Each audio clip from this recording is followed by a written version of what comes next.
तो फ्रेंड्स, आप सभी लोगों का स्वागत है एक बार फिर से सूरज के क्लासेस में। आज हम बात करने वाले हैं रेलवे रिक्रूटमेंट बोर्ड की तरफ से आने वाली एग्ज़ाम्स के बारे में। नोटिफिकेशन ऑलरेडी आ गया है। अभी इस एग्ज़ाम की आपको तैयारी कैसे करनी है, बेसिकली हम उसे सेंटर में रख के बात करेंगे।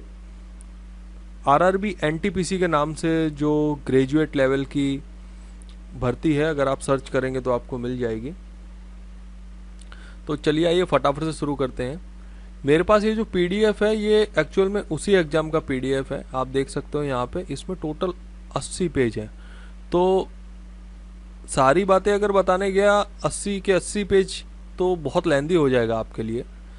मैं सेंटर में रख के बात कर रहा हूँ कि क्या आपको तैयारी करने के लिए इम्पोर्टेंट चीज़ें हैं जो ध्यान में रखनी है, तो उसी के बारे में हम देखेंगे और बात करेंगे।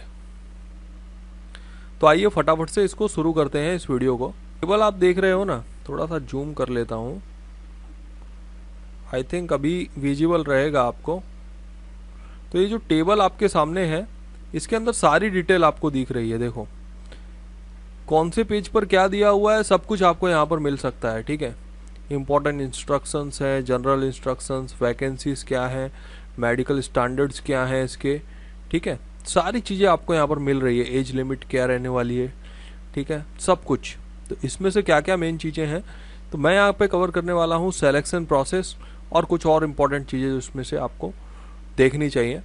वैकेंसीज वगैरह कितनी हैं, क्या है, वो सारी चीज़ें आप ये देख लेना। हमारा एक टेलीग्राम चैनल भी है दोस्तों, टेलीग्राम चैनल है सूरज के क्लासेस के नाम से। आप सर्च करेंगे ना, सूरज के क्लासेस ऐसा लिख के सर्च करेंगे टेलीग्राम पे, इस लोगों के साथ मिलेगा। ये लोगो ब्लैक एंड वाइट है, थोड़ा सा वो कलर में रहेगा, तो वहाँ पर आपको ये आराम से मिल जाएगा चैनल। इसका नोटिफिकेशन, इवन जितनी भी इंपॉर्टेंट इंफॉर्मेशन है इस एग्ज़ाम के लिए अभी की और आने वाले टाइम में जो भी अपडेट्स आएंगे, सारे उस चैनल पे आपको मिलने वाले हैं। तो आप ज्वाइन कर लेना। अभी हम चलते हैं। पहले देखिए, मैं एक इम्पॉर्टेंट चीज़ आपको यहाँ पे बता दूँ कि इस एग्ज़ाम के अंदर मेडिकल स्टैंडर्ड आपको ज़रूर से देखने चाहिए। B2, A2, A2, C2, ये सब स्टैंडर्ड्स का क्या मतलब है और ये स्टैंडर्ड्स आपके लिए कैसे एप्लीकेबल हो सकते हैं। क्योंकि मेरे काफ़ी सारे फ्रेंड्स के साथ ऐसा हुआ है कि एग्ज़ाम दे लेते हैं लेकिन मेडिकल में वो डिस्क्वालीफाई हो जाते हैं।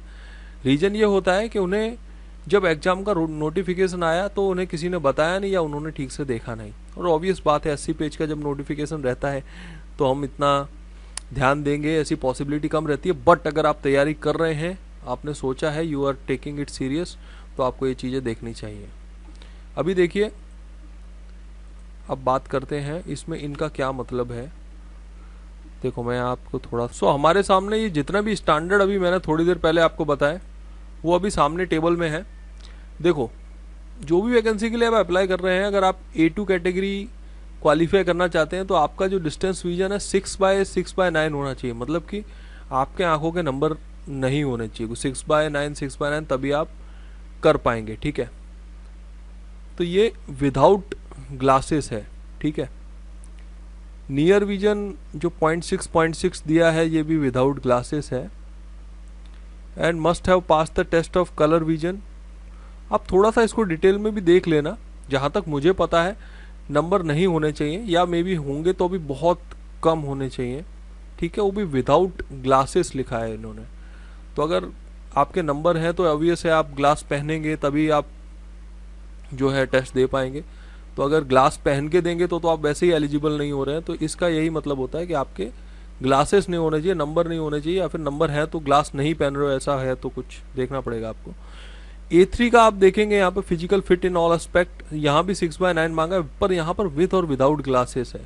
और देखिए नियर विजन जो 0.6 दिया है, मतलब अगर A3 में है तो आपके नंबर हैं, देन दैट इज फाइन, आपको कोई इश्यू नहीं है। A3 लेवल की एग्ज़ाम अगर आपके नंबर भी हैं तो आप उसे दे सकते हो। ठीक है, 0.6 भी रहेगा तो विथ और विदाउट ग्लाव्स के साथ आप उसको पास कर सकते हो। बाकी आप देख लेना कि अगर आपको कलर विजन वाला टेस्ट वगैरह कुछ है या नहीं, वो थोड़ा आप चेक कर लेना। क्योंकि कलर टेस्ट आपको करना है तो काफ़ी सारे ऑनलाइन भी आपको मिल जाएंगे टेस्ट, जहाँ पर वो डॉट डॉट डॉट करके बीच में नंबर लिख देते हैं 6, 7, 8 तो अगर आप देख पाते हो तो आपके नहीं है कलर विजन का प्रॉब्लम, तो वो उस तरीके से आप वेरीफाई कर लेना, ठीक है। B2 आप देखेंगे यहाँ पर, तो B2 अगर आपको स्टैंडर्ड वाली एग्जाम देनी है तो उसमें 6.9 6.12 विद और विदाउट क्लासेस, पर यहाँ पर पावर ऑफ लेंसेज 4D से ज़्यादा नहीं होनी चाहिए, मतलब नंबर भाई आपके 4 नंबर से ज़्यादा नहीं होने चाहिए, ठीक है। और ये 0.6 विद और विदाउट ग्लास आप कर सकते हो। C2 लेवल की एग्जाम दे रहे हो तो 6/12 विद और विदाउट ग्लास, और यहाँ पर कोई भी पावर विजन का प्रॉब्लम नहीं है, ठीक है। यहाँ पर देखिए A3 में भी पावर ऑफ लेंसेज 2D से ज़्यादा नहीं होने चाहिए, 2 नंबर से ज़्यादा नहीं होने चाहिए, ठीक है। तो अगर आप A2 में हैं तो आपके नंबर ही नहीं होने चाहिए, A3 में हैं तो 2 नंबर से ज़्यादा नहीं होने चाहिए, और B2 में दे रहे हैं तो 4 नंबर से आंखों के ज़्यादा नहीं होने चाहिए। और अगर आप C2 में हैं तो आपको कोई इशू नहीं है, आपके कितने भी नंबर हैं, ऐसा कहीं यहाँ मेंशन नहीं किया है, तो आप अगर नंबर भी हैं तो आप इस एग्ज़ाम में भर सकते हैं। ये मैं इसलिए बता रहा हूँ कि आज के टाइम में काफ़ी सारे लोगों के आंखों के नंबर रहते ही हैं, एक जनरल चीज़ है, तो उन लोगों के लिए जिनके आंखों के नंबर हैं तो उन्हें ये थोड़ा सा ध्यान रखना होगा, ठीक है। तो अब मैं बता देता हूँ कि कौन कौन सी वैकेंसीज़ हैं जो A2 में, A3 में, B2 में और C2 में फॉल होती हैं, अपन उस पर भी देख लेते हैं थोड़ा सा। 2 नंबर के पेज पे आ जाते हैं। यहाँ पर हमने देखा था चीफ कमर्शियल कम टिकट सुपरवाइजर का, तो आपके आंखों के नंबर 4 नंबर से ज़्यादा नहीं होने चाहिए, 4 नंबर से ज़्यादा नहीं होने चाहिए, ठीक है। ये 2 एग्ज़ाम देने तो नंबर ही नहीं होने चाहिए, और ये 2 एग्ज़ाम अगर आपको देने हैं तो आपको नंबर है तो ठीक है, आप चश्मा लगा के एग्ज़ाम दे सकते हो, ठीक है। पर वो जो A2 वाला है उसको फिर से आप वेरीफाई कर लेना, मुझे जहाँ तक इन्फॉर्मेशन है नंबर नहीं होने चाहिए, उसमें जो SN का क्राइटेरिया है वो थोड़ा सा आप वेरीफाई कर लेना, क्या उसमें शायद थोड़े बहुत नंबर चलते हैं या नहीं, वो थोड़ा आप देख लेना, ठीक है। अभी हम फटाफट से बात करेंगे इस एग्ज़ाम का सिलेक्शन प्रोसेस कैसा है, वहाँ पर आपको क्या कैसे तैयारी करनी है उस पर अपन बात करेंगे यहाँ पे। तो देखिए सिलेक्शन प्रोसेस पे आ जाते हैं। देखिए तो ये सिलेक्शन प्रोसेस वाला जो पेज है वो मैंने आपके सामने यहाँ ओपन कर लिया है। तो देखिए यहाँ आपको क्या ध्यान रखना है, जो फर्स्ट स्टेज का एग्जाम है वो CBT रहेगा और वो कॉमन रहेगा सभी के लिए। ड्यूरेशन ऑफ एग्जाम 90 मिनट्स है, तो मतलब कि आपके पास टोटल 1.5 आवर्स रहेंगे। 90 मिनट्स यानी 60 मिनट 1 घंटा, 30 मिनट्स यानी आधा घंटा, तो मतलब यस 1.5 घंटे आपके पास रहेंगे। इसके अंदर आपको क्या क्या करना होगा, आपको जनरल अवेयरनेस के 40 क्वेश्चंस दिए जाएंगे, मैथमेटिक्स के 30 क्वेश्चन दिए जाएंगे, जनरल इंटेलिजेंस के 30 क्वेश्चन दिए जाएंगे। टोटल आपका 100 मार्क का पेपर बन जाएगा, उसको आपको यहाँ पर अटेम्प्ट करना होगा, क्लियर करना होगा। अभी तैयारी कैसे करेंगे थोड़ी देर में बताता हूँ, सिलेबस थोड़ा सा देख लेते हैं। देखिए ये इसमें देखिए जनरल इन्फॉर्मेशन है। फर्स्ट स्टेज का आपका आ गया, सेकंड स्टेज का एग्जाम भी यहाँ पर आ जाएगा, ठीक है। सेकंड स्टेज का एग्जाम आपको देना है फर्स्ट स्टेज क्वालिफाई करने के बाद। अभी सिलेबस देखिए क्या रहेगा आपका फर्स्ट स्टेज का। मैथमेटिक्स में आपको ये सारे टॉपिक्स पे ध्यान देना होगा, number system, decimals, fractions, LCF ratio.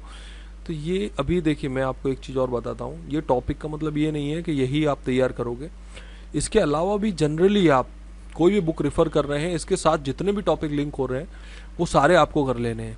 क्योंकि काफ़ी बार क्या होता है कि इंटरलिंक वाले क्वेश्चंस आ जाते हैं, आप सोचते हो ये टॉपिक का तो है ही नहीं, मैं क्यों, तो वैसा नहीं सोचना है।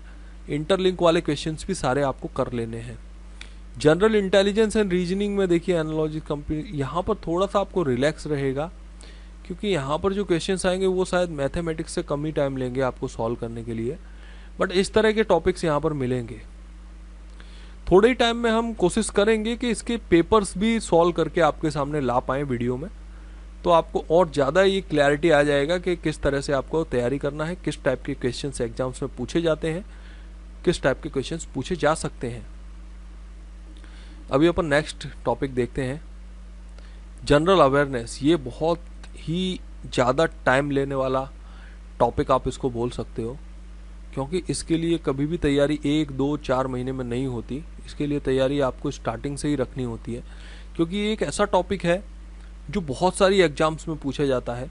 और स्टूडेंट्स क्या गलती करते हैं कि उस टॉपिक को लेके इतना ज़्यादा सीरियस हो जाते हैं कि वो सोचते हैं कि मैं 1 महीने में सारा जनरल अवेयरनेस कवर कर लूँगा, लेकिन उनकी तैयारी 40 में से जहाँ पर एक्सपेक्टेशन 35 मार्क्स लाने की होती है, वहाँ उनके आ पाते हैं सिर्फ 10 या 15 ही।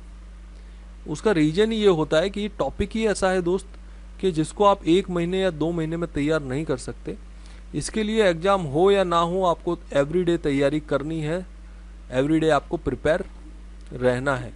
तो ये थोड़ा सा टॉपिक को लेके आपको यहाँ ध्यान रखना पड़ेगा। और यहाँ पर आप देख सकते हो कि इन्होंने 10th लेवल का जो CBSE का जो लाइफ साइंस है, हिस्ट्री है, तो इस तरह के टॉपिक्स भी कवर किए हैं। तो मतलब कंपटीशन भाई तगड़ा होने वाला है। सिर्फ आपको जीके जो होता है वो नहीं आएगा। देखिए जनरल नॉलेज का जो टेस्ट होता है वहाँ तो आपको जनरल नॉलेज या फिर करंट अफेयर का है, ठीक है। करंट अफेयर में से पूछा जाता है तो ठीक है, पेपर वगैरह पढ़ के हो सकता है कि 1 महीने के अंदर या 2 महीने 6 महीने के बीच में देश में क्या हुआ है, दुनिया में क्या हुआ है, ठीक है, वो सब आप पढ़ सकते हो, समझ सकते हो। लेकिन जब बात आती है जनरल अवेयरनेस की, तो वो चीज़ें आप 1-2 दिन या 1-2 महीने में नहीं कर सकते हो। उसके लिए आपको काफ़ी ज़्यादा तैयारी करनी पड़ती है स्टार्टिंग से ही। तो यहाँ पर आपको थोड़ा सा प्रिपेयर रहना पड़ेगा, अभी से ही प्रिपेयर हो जाइए। अभी पता नहीं है इस एग्ज़ाम का ऑफिशियल, कुछ पता नहीं लग रहा है कब तक आएगी, लेकिन मैं ऐसा मान के चलता हूँ कि 2-4 महीनों में तो नहीं आएगी, थोड़ा सा टाइम तो लगेगा इसमें। कितना टाइम लगेगा वो देखने वाली बात होगी। जो भी अपडेट होगा मैं आपको टेलीग्राम पे ज़रूर से दे दूंगा, तो उसमें आप जुड़ जाइएगा। तो अभी इसके अंदर मैंने पहले ही कह दिया कि बहुत टफ होने वाला है। अब देखिए इसमें एलिजिबिलिटी कैसे डिसाइड होगी।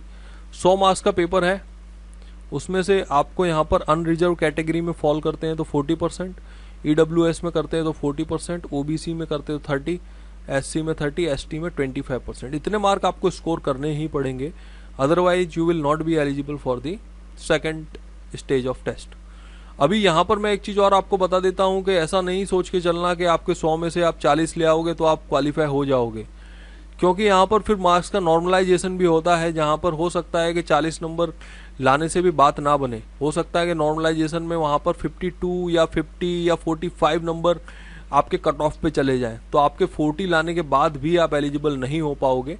इसलिए तैयारी आपको अपनी बेस्ट रखनी है, एटलीस्ट 70 to 80 मार्क्स की तैयारी आप रख के चलना, तभी हो सकता है आपकी कुछ बात बन पाए, ठीक है। तो ये चीज़ एकदम क्लियर आप यहाँ पे ध्यान में रखेंगे।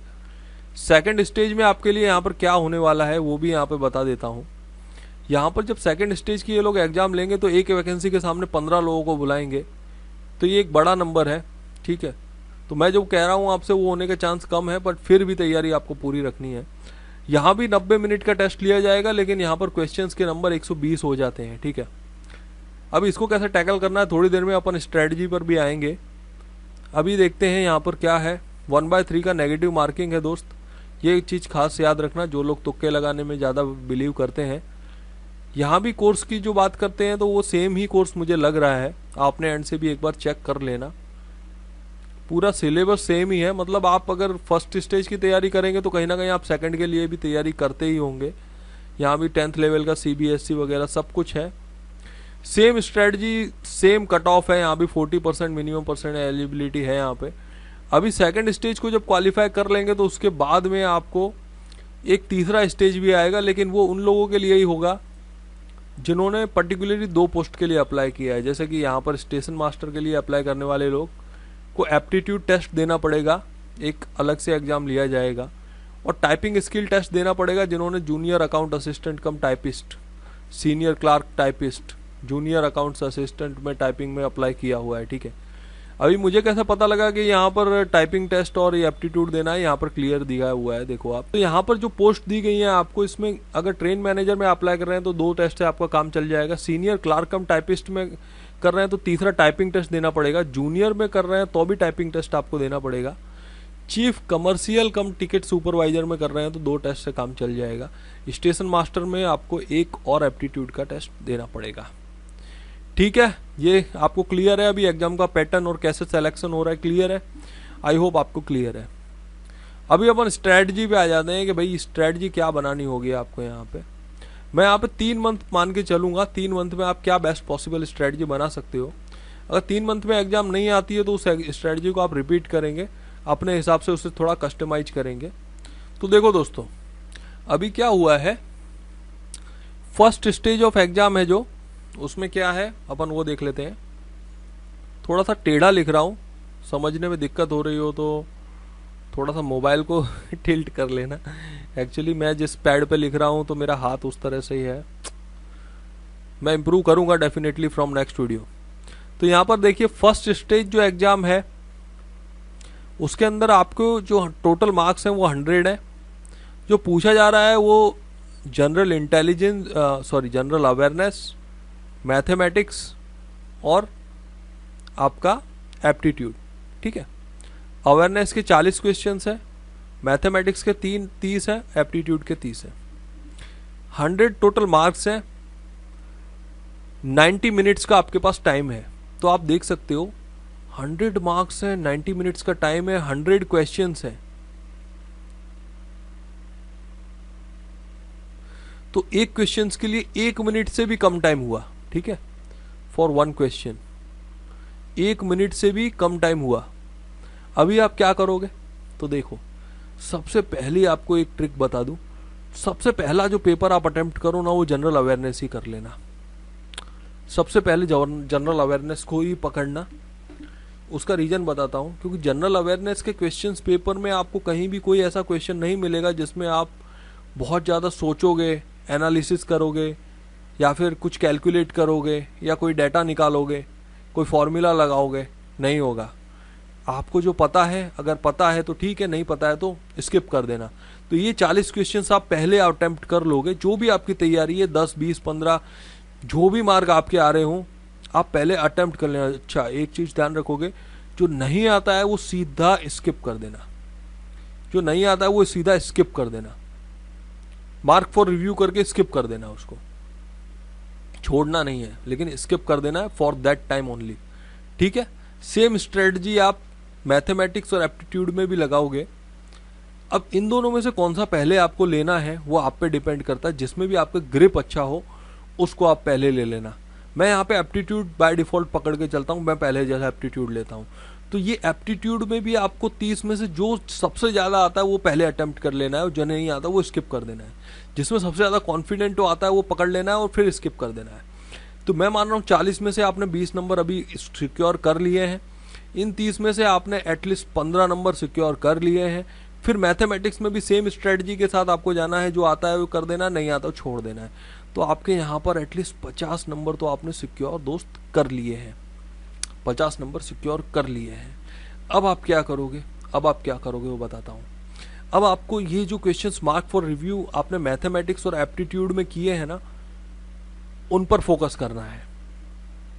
अभी भी मैं कह रहा हूँ जनरल अवेयरनेस पे अभी भी मत आना, क्योंकि जनरल अवेयरनेस में मुझे लगता है कि जो 20 क्वेश्चंस आपने छोड़े हैं ना, उनमें से आपको कुछ क्वेश्चंस ध्यान आएंगे या फिर आप उनमें से और 5-10 मार्क निकाल लोगे, इसकी पॉसिबिलिटी कम है, बहुत कम पॉसिबिलिटी है।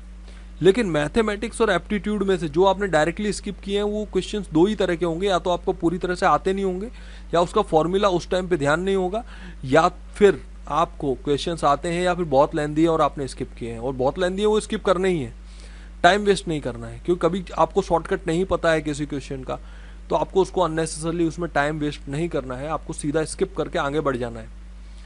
तो आपके जो क्वेश्चंस आपने अभी 30 नंबर के छोड़े थे ना, जनरल अवेयरनेस और इसके एप्टीट्यूड के, इसमें से भी जो फॉर्मूला आपको ध्यान आ गया है और आपको लगता है आप कम टाइम में कर सकते हो, वो क्वेश्चंस आपको उठा लेने हैं और कर लेने हैं, ठीक है।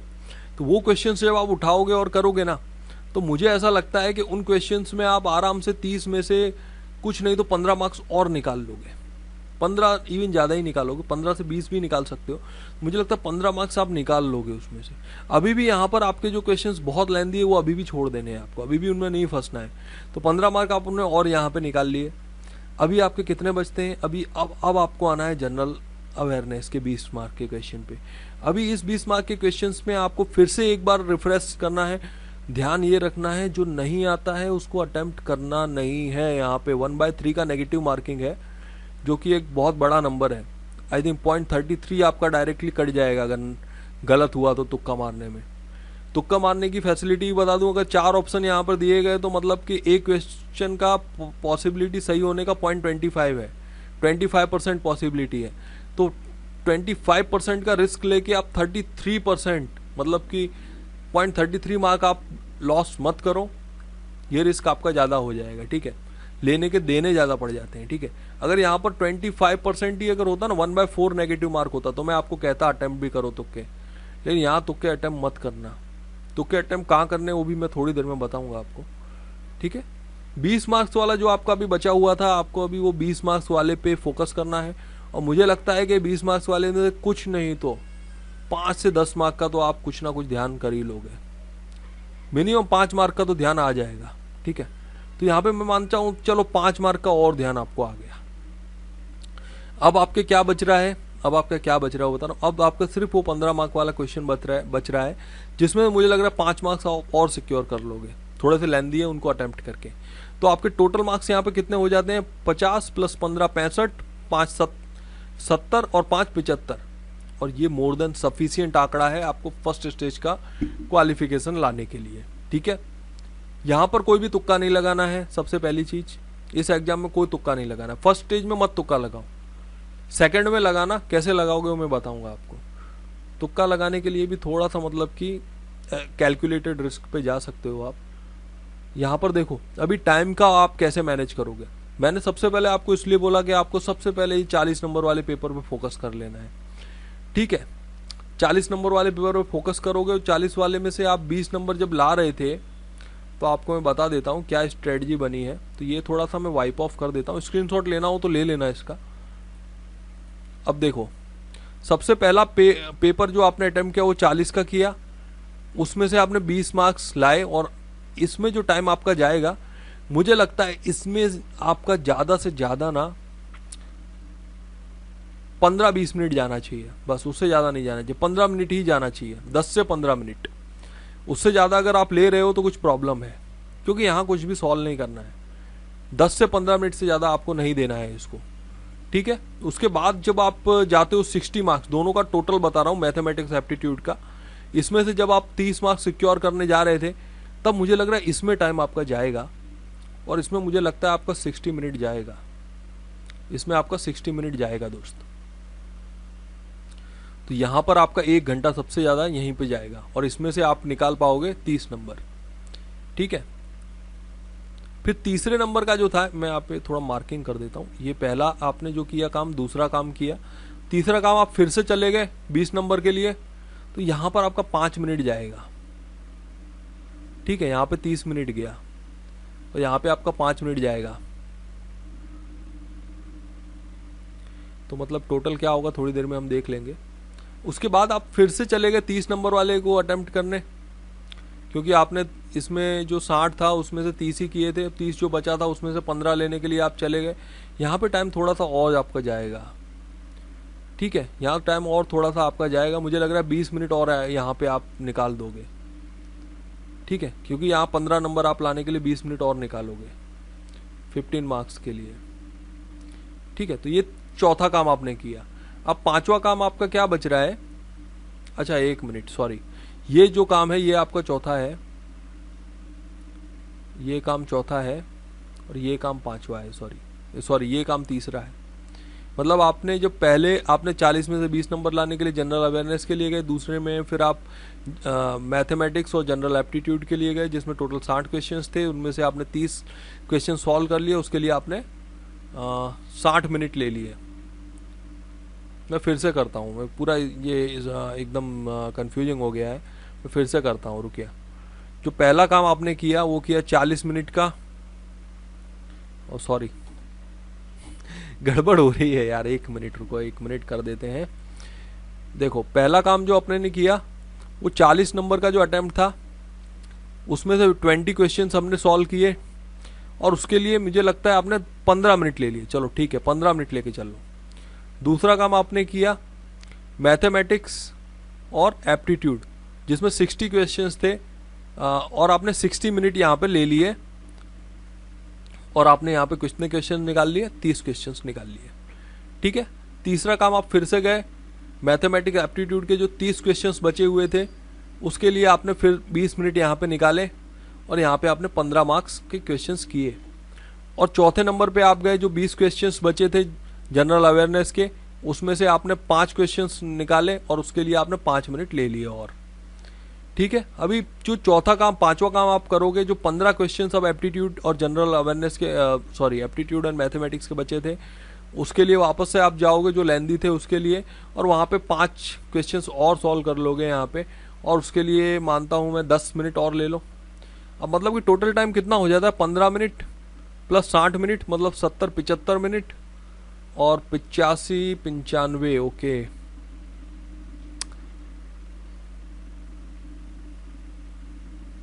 कैसे करोगे? कहीं तो आपको यहाँ पे करना पड़ेगा, क्योंकि यहीं पर 95 मिनट्स हो जाते हैं अगर यहाँ पे आप ज़्यादा ले लेते हैं। इसके लिए देखो कम नहीं कर सकते हम, 5 मिनट इसको देने ही पड़ेंगे हमको। यहाँ जो 15 है इसको भी कम नहीं कर सकते, इसको 10 मिनट देने ही पड़ेंगे। इसको भी 60 मिनट देने पड़ेंगे। देख रहे हो आप कितना डिफिकल्ट हो रहा है मैनेज करना। तो आप एक काम कर सकते हो, क्या कर सकते हो आप,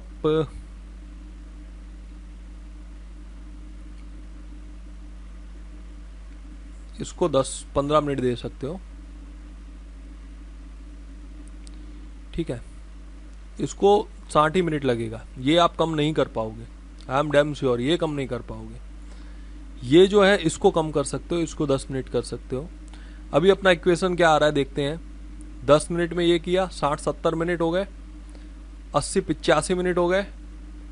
तो भी देखिए, तो भी कितना डिफिकल्ट हो रहा है, 90 मिनट तो यहीं हो रहे हैं दोस्त। इसके लिए टाइम नहीं मिल रहा है, जो 5 क्वेश्चंस में और खींचना चाह रहा हूँ ना, उसके लिए टाइम नहीं हो रहा है अभी। उसके लिए करने के लिए यहाँ से मुझे कैसे भी करके 50 मिनट में ये करना पड़ेगा।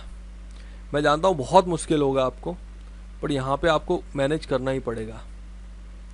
यहाँ आपको 50 मिनट में ये करना ही पड़ेगा, और कोई ऑप्शन नहीं है। इसमें आप 5 मिनट से कम नहीं कर पाओगे, नॉट पॉसिबल। इसमें आप 10 मिनट से कम नहीं कर पाओगे, दैट इज नॉट पॉसिबल। जो लेंदी क्वेश्चन है वहाँ पे आपने बचा के रखे हैं। तो इस तरह से आपका 10 मिनट, 50-60 मिनट, 70-75 मिनट, 80 मिनट और 90 मिनट, ये एक परफेक्ट इक्वेशन मुझे लगता है कि इस वे में अगर आप जाते हो तो आपको परफेक्टली सारी चीज़ें हो सकती हैं। तो पहले नंबर पे जो हमने अटेम्प्ट किया है that is your 40 marks questions, और उसको हमको जनरल अवेयरनेस को हमको कितने मिनट में दोस्त करना है, 10 मिनट में कर लेना है। दूसरे नंबर पे जो हम मैथमेटिक्स एंड एप्टीट्यूड के लिए जाएंगे, उसमें टोटल 30-30 क्वेश्चंस है, उसको आपको कैसे भी 50 मिनट में दोस्त टारगेट करना ही है। तीसरे नंबर पे जो इसके ही इसी में मतलब वापस से जो क्वेश्चंस बच गए हैं, मार्क फॉर रिव्यू किए हैं, उसके लिए जाना है। अभी आप कुछ दोस्त जो है ना बहुत स्मार्टली सोचेंगे, वह सोचेंगे जो 15 क्वेश्चंस बचे हैं जिसके लिए मैं अभी 10 मिनट और निकालने वाला हूं, तो मैं क्यों ना ये टोटल 60 मिनट में ही। नहीं, ऐसा मत करना। पहले आपको ये पूरे 60 के रिव्यू कर लेने हैं, और उसके बाद उसको 50 मिनट में अटेम्प्ट करके फिर इस 15 क्वेश्चन सॉरी इस 30 क्वेश्चंस पे आना है जो बच गए हैं 30 क्वेश्चंस। वो मैं ऐसा क्यों बोल रहा हूँ, वो आप जब दोगे ना तब पता लग जाएगा आपको। उसका रीज़न भी ये है कि जब आप पूरे सारे क्वेश्चंस देखोगे ना तो काफ़ी सारे फॉर्मूलाज एक क्वेश्चंस के दूसरे क्वेश्चन में मिल जाते हैं, और काफ़ी सारे फॉर्मूलाज ऐसे होते हैं जो आपको क्वेश्चन सॉल्व करके ही समझ में आते हैं। तो इसलिए आप पूरा पहले 60 में से 30 क्वेश्चन हैं वो निकाल लोगे, उसके बाद जो 30 बचेंगे उस पर आओगे, 10 मिनट में उसके 15 क्वेश्चन निकाल के दोगे। क्लियर है यहाँ तक? ठीक है। अभी जो आपका बच रहा था यहाँ पे जो 20 मार्क्स का जनरल, आई थिंक इसमें हमने 15 मिनट दिए थे। ये जो था 10 मिनट का था, और ये 50-60 मिनट था, ये 75 था, और यहाँ पे जो 20 क्वेश्चन बच गया वो 80 था। यस, इस पे हम आप 15 मिनट दे सकते हो। ठीक है। अभी जो 20 मार्क के क्वेश्चन बच गए हैं, चौथे नंबर की बात कर रहा हूँ मैं, उसको आपको 5 मिनट में आपको एटलीस्ट 5 क्वेश्चन और कर लेने हैं। ठीक है। और 5वें नंबर पे आपको जाना है वापस से जो 15 क्वेश्चंस मैथमेटिक्स एप्टीट्यूड के बच गए, उनमें से अब 5 क्वेश्चंस आपको और सॉल्व करने हैं, उसमें 10 मिनट और लगा देने हैं।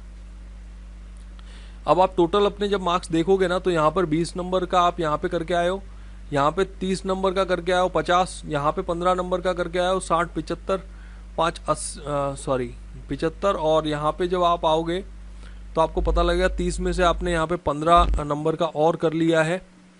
तो ठीक है, यहाँ पे आपने 20 किया और यहाँ पे 30 किया, तो यहाँ 50 नंबर हो गए, और ये 15 किए 60-65 नंबर हो गए, और ये आपके 70 हो गए, और यहाँ पे आपने 10 मिनट में 5 और कर लिए, मतलब 75 नंबर आउट ऑफ 100 आप यहाँ पे एटलीस्ट एक ऐसा स्कोर सिक्योर कर सकते हो जहाँ से आपको जो सेकंड स्टेज का एग्ज़ाम है वहाँ पे आराम से आपको एंट्री मिल जाएगी।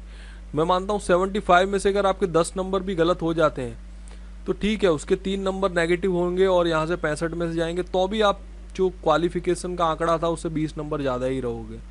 और जब आप इतना बड़ा आंकड़ा अचीव करोगे ना, तो मुझे नहीं लगता है कि सेकंड स्टेज में जाने से आपको कोई रोक सकता है। ठीक है, तो ये स्ट्रेटजी आप फॉलो कर सकते हो यहाँ पे।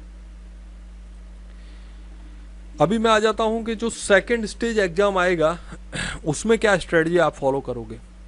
अभी देखो इन्होंने क्या किया है, पेपर का जो टाइम है वो 90 मिनट ही रखा है, लेकिन आपको जो एग्जाम के नंबर्स हैं, क्वेश्चंस हैं, वो 120 कर दिए हैं। जनरल अवेयरनेस के क्वेश्चंस यहाँ पे 50 नंबर के कर दिए हैं।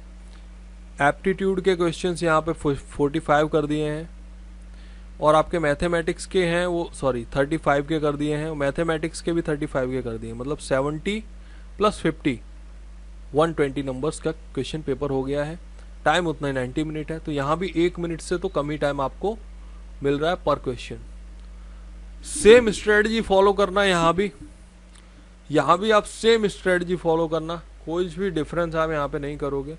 थोड़ा सा क्या डिफरेंस आप कर सकते हो, थोड़ा सा मैं देख लेते हैं यहाँ पे क्या आप कर पाओगे।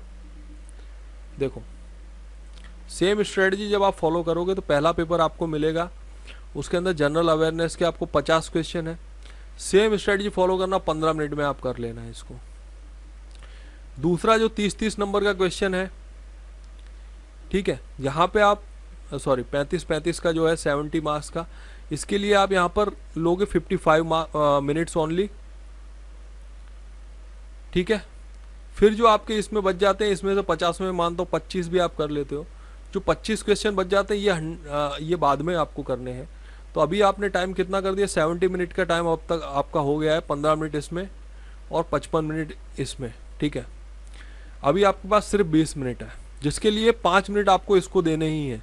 ये 25 क्वेश्चन आप 5 मिनट में देखने के बाद जो भी आपको आता है वो आपको फिर से इंटर कर लेना है। अब आपको 5 मिनट मतलब आपके पास सिर्फ 15 मिनट है। यहाँ पर आपने 70 में से मुझे लगता है 35 मार्क का तो आपने कर लिया है 55 मिनट में, और अगर नहीं कर पाए हो तो कोई दिक्कत है, तो आप 15 मिनट आपके पास है। अब आपका जो 35 नंबर का बच रहा है उसके लिए आप 15 मिनट दे दो, और मुझे लगता है यहाँ पे आप आराम से, यहाँ पे कुछ नहीं तो आप आराम से 10 नंबर का तो आराम से निकाल लोगे, 10 से 15, अगर आपको कुछ नहीं आता है तो।